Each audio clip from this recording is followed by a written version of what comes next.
오늘 주신 말씀은 요한복음 11장 28절부터 37절까지 되겠습니다. 제가 먼저 28절을 읽겠습니다.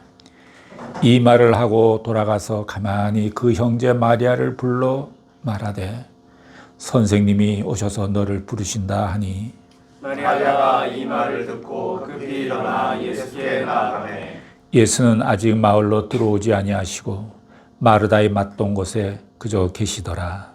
마리아와 함께 집에 있어 위로하던 유대인들은 그의 급히 일어나 나가는 것을 보고 복하러 무덤에 가는 줄로 생각하고 따라가더니 마리아가 예수 계신 곳에 와서 보이고 그 발 앞에 엎드려 가로되 주께서 여기 계셨다면 내 오라비가 죽지 아니하였겠나이다 하더라.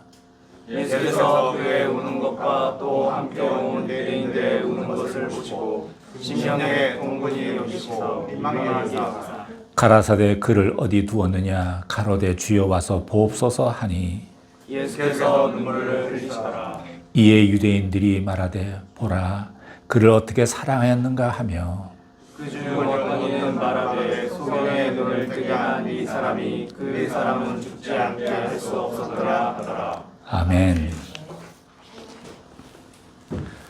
오늘의 말씀은 마리아와 대화하시는 예수님이 되겠습니다.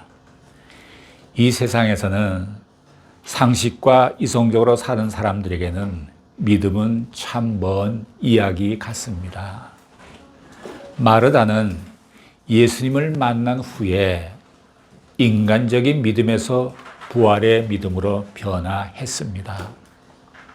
인간적인 믿음이란 것은 아마 그렇게 될지도 몰라. 천국과 지옥이 있을지도 몰라. 성경에 이렇게 써 있었어. 또는 외로우면 종교를 가져봐. 이런 것이 인간적인 믿음이 아니겠습니까? 처음에 마르다는 예수님을 만나서 말씀을 들었지만 그 말씀을 믿기보다는 인지하고 있었습니다. 믿는 것보다 아는 것에 치우쳐 있었습니다. 그래서 마르다는 예수님께 항상 이야기할 때 내가 아나이다 이렇게 얘기했지 믿나이다 라는 얘기는 하지 않았습니다. 예수님은 대화 중에 마르다의 믿음을 바로 잡아주셨습니다. 예수님께서 가라사대 나는 부활이여 생명이니 나를 믿는 자는 죽어도 살겠고 무릇 살아서 나를 믿는 자는 영원히 죽지 아니하리니 이것을 내가 믿느냐.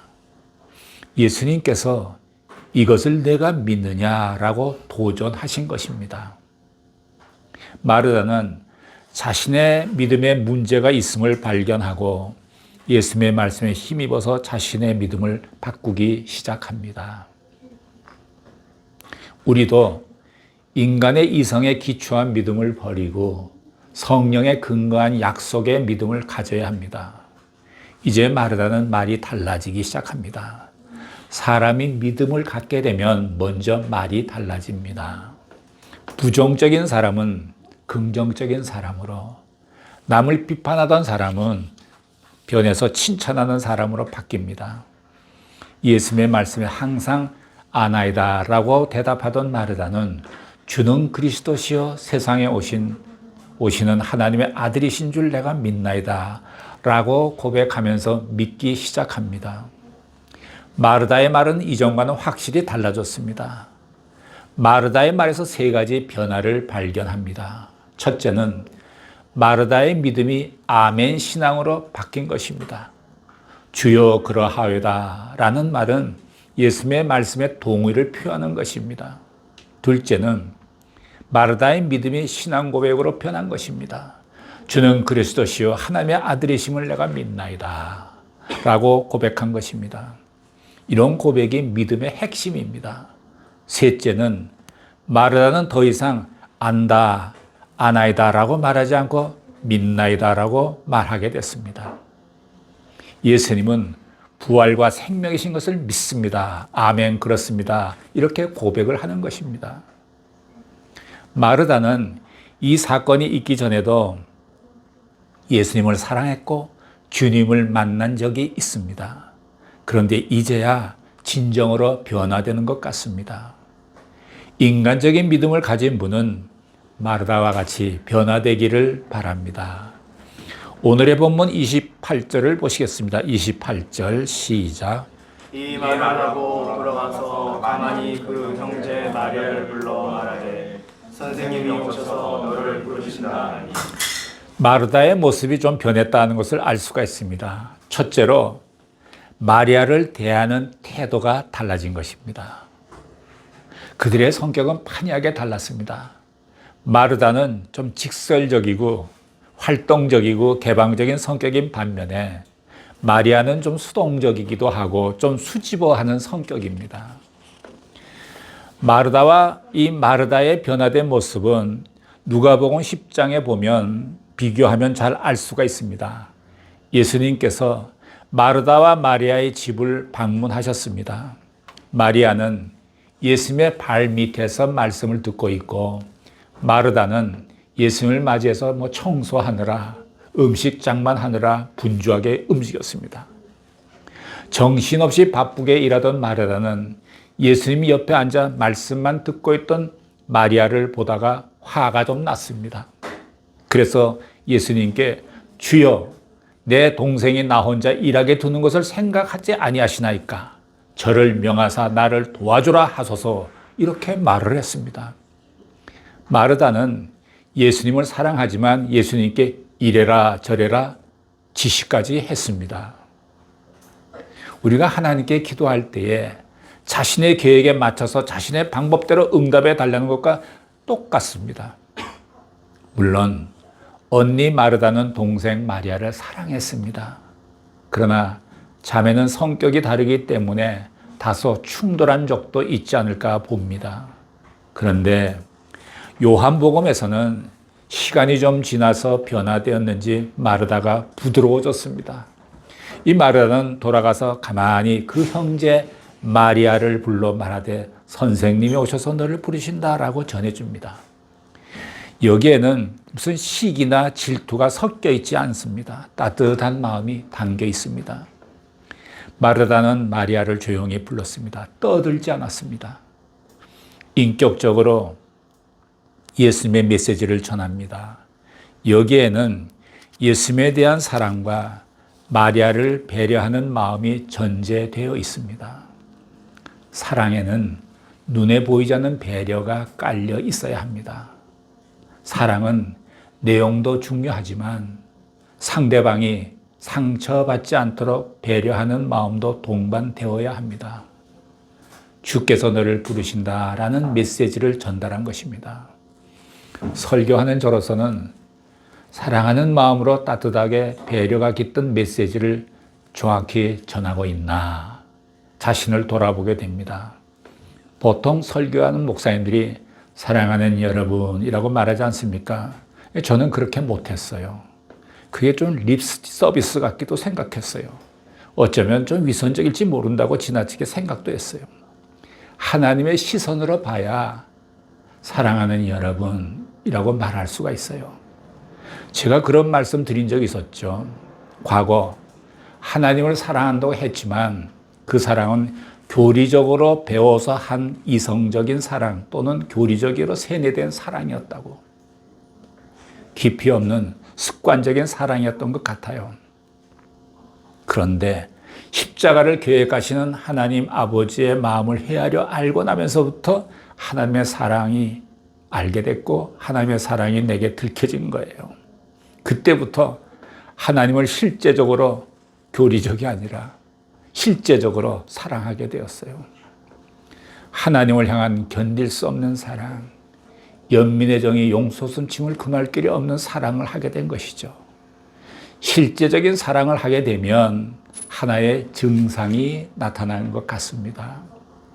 우리가 아이들이 모여서 노는 것을 보면 그 아이들이 다 예뻐요. 그래서 저는 산보하다가 어떨 때는 잠시 멈춰서 애들 노는 걸 물끄러미 바라봐요. 예쁘니까. 그런데 어른들, 노인들을 봐도 약간의 정도의 차이는 있지만 다 예뻐 보여요. 인간 존재 자체가 예쁜 거예요. 하나님의 시선을 받으면 이게 달라지더라고요. 이들을 모두 하나님이 만드셨지. 라는 하나님의 시선으로 그들을 보게 되는 것이죠. 그래서 이제는 진정 마음속으로 사랑하는 여러분이라고 말할 수가 있게 됐어요. 하나님의 시선을, 하나님의 시각을 저에게 좀 선물로 나눠주신 것 같다라고 생각해요. 너무 감사해요. 마르다는 인간적인 믿음에서 부활의 믿음으로 남을 배려할 수 있는 믿음의 소유자로 변화됐습니다. 마르다가 전한 말을 보면 예수님이 속히 마리아를 보고 싶어 하심을 알 수가 있습니다. 어떨 때 예수님의 태도를 보면 듣고도 못 들은 척, 보고도 못 본 척하는 모습이 좀 있는 듯해요. 예수님은 어떨 때는 무관심한 것처럼 보이지만 실상은 우리의 고통과 눈물을 모두 알고 계십니다. 예수님은 오라비의 죽음으로 인해서 혼자서 몰래 눈물을 흘리고 있는 마리아를 이미 알고 계십니다. 다만 모른 척하고 있을 뿐입니다. 예수님은 마르다를 통해서 마리아를 초청하듯이 모든 사람들을 초청하고 계십니다. 고난과 슬픔 속에서 눈물을 흘리고 힘들어하는 자에게 너를 만나 위로해주고 싶다라고 부르십니다. 우리가 마르다와 마리아에게서 배울 점은 무엇이 있을까요? 마르다에게는 복음 전파의 사명을 배울 수 있지 않을까요? 예수님께서 마르다에게 마리아를 불러오라고 말씀하셨는데 메시지, 전달의 책임을 맡은 사람의 사명을 말하는 것입니다. 마태복음 28장 19절 20절을 보시면 이런 말씀이 있죠. 함께 보실까요? 시작. 그러므로 너희는 가서 모든 족속으로 제자를 삼아 아버지와 아들과 성령의 이름으로 세례를 주고 내가 너희에게 명령한 모든 것을 가르쳐 지키게 하라. 볼지어다 내가 세상 끝날까지 너희와 항상 함께 있으리라 하시라. 그리고 사도행전의 1장 8절에 보면 땅 끝까지 이르러 내 증인이 되라 라고 강조하셨습니다. 주님께서는 믿는 자들에게 복음을 위임하셨습니다. 우리는 복음을 전해야 될 책임이 있습니다. 때를 얻든지 못 얻든지 주저하지 말고 정확하게 신속하게 복음을 전해야 합니다. 아브라함이 하나님의 명령에 주저하지 않고 믿음으로 순종했습니다. 우리도 주님에게서 받은 메시지를 내용대로 신속하게 순종해야 합니다. 마리아에게서는 예배하는 신앙을 볼 수가 있습니다. 마리아는 메시지를 듣고 곧바로 행동으로 옮깁니다. 마리아가 이 말을 듣고 급히 일어나 예수께 나아가매 마리아는 즉시 순종했습니다. 우리는 주님께서 부르실 때 즉시 일어나 달려갈 수 있어야 합니다. 아멘 하고 뛰어갈 수 있어야 합니다. 모든 것을 내려놓고 곧장 행동으로 옮길 수 있어야 합니다. 이것이 축복의 시작이요 기적의 시작입니다. 주위에 있던 문상객들은 마리아가 급히 일어나 달려나가는 이유를 알지를 못합니다. 30절, 31절을 보시겠습니다. 시작. 예수는 아직 마을로 들어오지 아니하시고 마르다에 맞던 곳에 그저 계시더라. 마리아와 함께 집에 있어 위로하던 유대인들은 그의 급히 일어나 나가는 것을 보고 복하러 무덤에 가는 줄로 생각하고 따라가더니 예수님께서는 마리아와 조용히 만나시려고 마을로 들어오지 않으시고 마르다를 맞던 곳에 그냥 계신 것 같습니다. 그리고 죽은 자를 위해 복하는 것은 그 당시의 풍습이었습니다. 마리아는 예수님을 만나자마자 이렇게 행동합니다. 32절을 보겠습니다. 시작. 마리아가 예수 계신 곳에 와서 모이고 그 말 앞에 엎드려 가로되 주께서 여기 계셨더라면 내 오라비가 죽지 아니하였겠나이다 하더라. 이 말씀을 언뜻 보면 별것도 아닌 것처럼 보입니다. 그러나 자세히 살펴보면 깨달아지는 것이 있습니다. 마리아가 속히 달려가서 가장 먼저 한 행동은 예수님께 자신을 보이고 그분의 발 앞에 엎드린 것입니다. 곧 예배하는 것입니다. 마르다는 예수님을 만나서 주께서 여기 계셨더라면 오라비가 죽지 않을 것입니다 라며 다소 투정 섞인 말을 했지만 예배하지는 않았습니다. 마르다와 마리아가 똑같이 예수님을 맞이했지만 분명히 차이가 있습니다. 마리아에게는 예배하는 마음이 있었습니다. 예수님을 맞이해 경배한 후 주님께서 여기 계셨더라면 오라비가 죽지 않을 것입니다 라고 말합니다.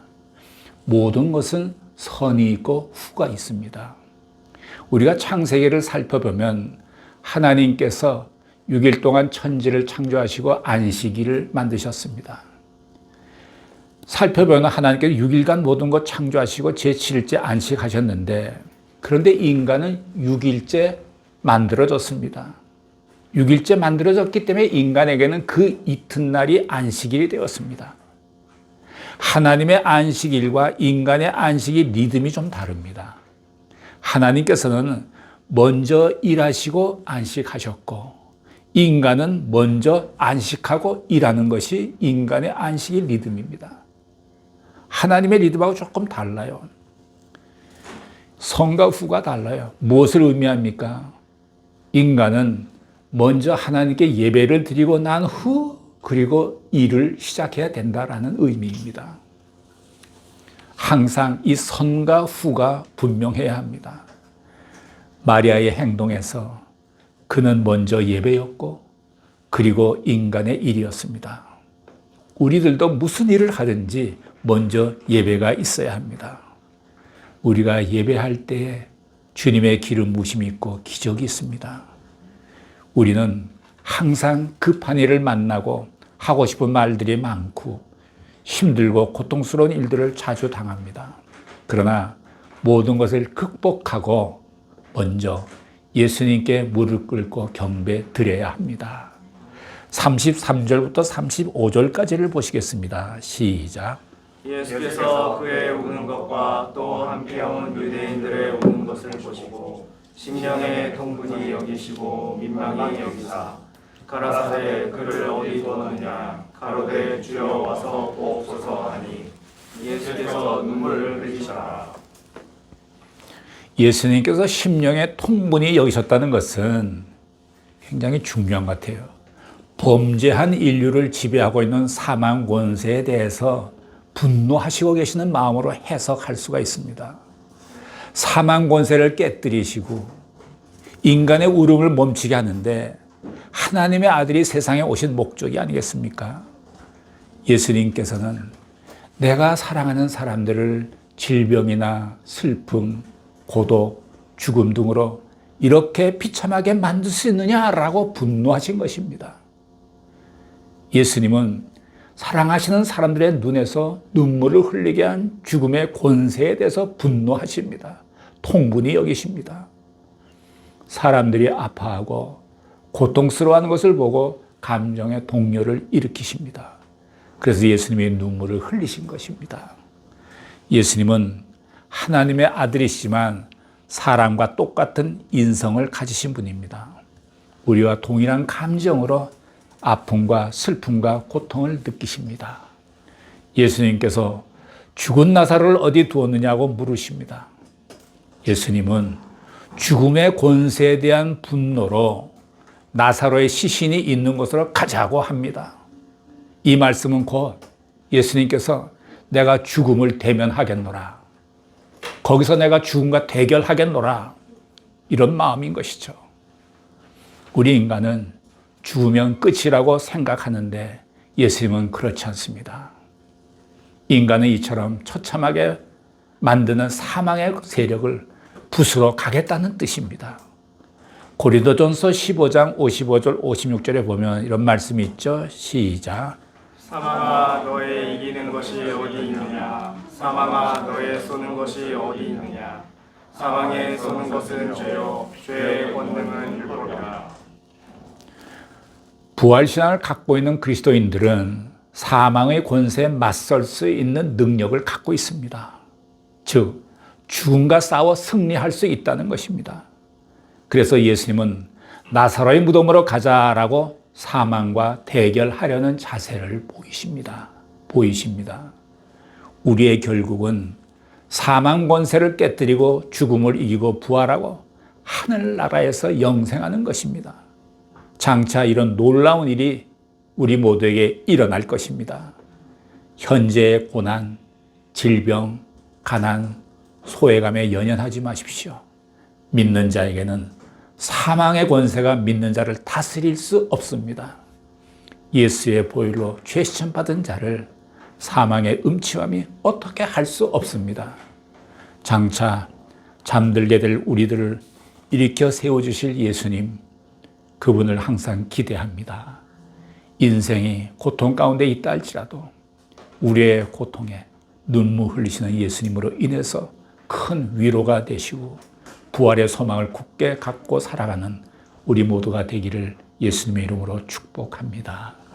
기도하시겠습니다.